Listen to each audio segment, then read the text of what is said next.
ایک چھوٹے سے گاؤں میں امام کریم رہتے تھے۔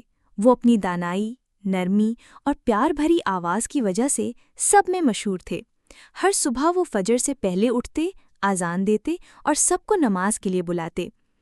ایک دن گاؤں کا ایک ننھا بچہ ان سے بولا، امام صاحب، آپ ہر وقت مسکراتے کیوں رہتے ہیں، چاہے حالات مشکل ہی کیوں نہ ہوں؟ امام صاحب نے مسکرا کر جواب دیا، بیٹا، مسکرانا بھی صدقہ ہے، یہ دوسروں کے دلوں کو امید دیتا ہے۔ بچے نے یہ بات دل سے لگا لی اور زیادہ مسکرانے لگا۔ آہستہ آہستہ گاؤں کے سب لوگ اس کی خوشی کو محسوس کرنے لگے اور خود بھی مسکرانے لگے۔